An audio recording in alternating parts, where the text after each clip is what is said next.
Hey, what's up guys? Will here for GSM Arena. This is Honor's flagship, the Magic4 Pro.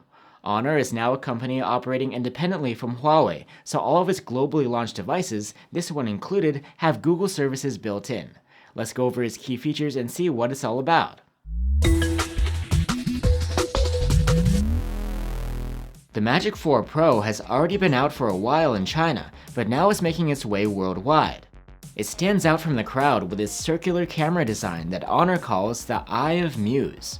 The mirror-like back is made of curved glass, and the display is curved too. It's all quite sleek, but the thin frame doesn't offer a lot of grip.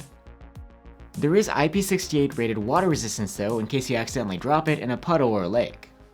The screen is a curved 6.81-inch LTPO OLED with a pixel density of 460 ppi and an adaptive 120Hz refresh rate. Thanks to LTPO technology, the display can provide that smooth 120Hz when you're swiping and scrolling around, then dial down to as low as 1Hz in other situations to save energy. There's also super fast 1920Hz PWM dimming to reduce flickering at lower brightness levels for people who are sensitive to that. This display looks good and provides HDR10+ support too. One difference you will find from most other phones is that there's a pill-shaped cutout in the screen for the dual selfie cameras. These include a 12-megapixel camera and a 3D TOF camera for depth sensing and biometrics. Thanks to that, you get 3D face unlock, which is much more secure than what you'd find on most competitors. Alternatively, you can use the ultrasonic under-display fingerprint reader, and it's super fast. The interface itself is Honor's Magic UI 6 based on Android 12. One of the more enticing features compared to Huawei's alternatives is that here you get Google services and support for the Google Play Store everywhere outside of China. For audio, the Honor Magic4 Pro has a pair of stereo speakers, but as you might expect from a flagship these days, there's no headphone jack. Under the hood is the top Android chipset, a Snapdragon 8 Gen 1. It provides excellent performance for your day-to-day tasks and games, as well as 5G connectivity. The Honor Magic4 Pro also brings an independent security chip, providing extra protection for your passwords and authentications.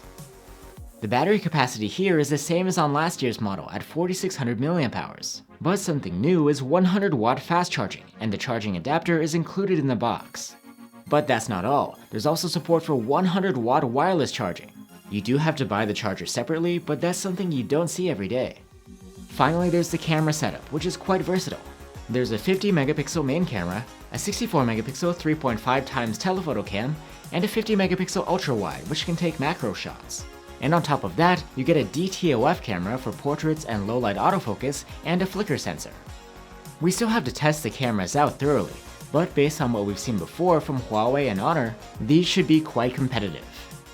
So there you have it guys. The Honor Magic4 Pro looks like a nice option for people who are looking for a modern, Huawei-style flagship without giving up Google services. Let us know what you guys think, and I'll see you soon with our full review.